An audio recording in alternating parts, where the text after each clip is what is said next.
আশ্বিরের শারদ প্রাতে বেজে উঠেছে আলোকমঞ্জিত, ধরণীর বহিরাকাশে অন্তরিত মেঘমালা, প্রকৃতির অন্তরাকাশে জাগরিত জ্যোতির্ময়ী জগন্মাতার আগমন বার্তা, আনন্দময়ী মহামায়ার পদধ্বনি অসীম ছন্দে বেজে উঠে রূপলোক ও রসলোকে আনে নবভাব মাধুরীর সঞ্জীবন। তাই আনন্দিতা শ্যামলী মাতৃকার চিন্ময়ীকে মৃন্ময়ীতে আবাহন।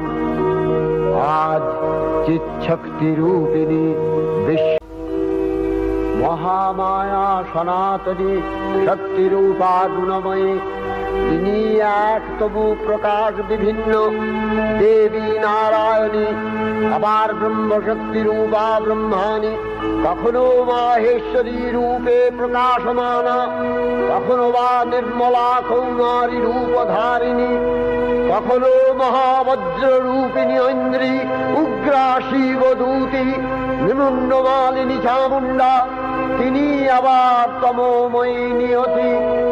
এই সর্বপ্রকাশমানা মহাশক্তি পরমা প্রকৃতির আবির্ভাব হবে সপ্তলোক, তাই আনন্দমগ্ন। হে ভগবতী মহামায়া, তুমি ত্রিগুণাত্মিকা, তুমি রজগুণে ব্রহ্মার গৃহিণী বাগদেবী, সপ্তগুণে বিষ্ণুর পত্নী লক্ষ্মী, তমোগুণে শিবের বনিতা পার্বতী, আবার ত্রিগুণাতীত তুরিয়া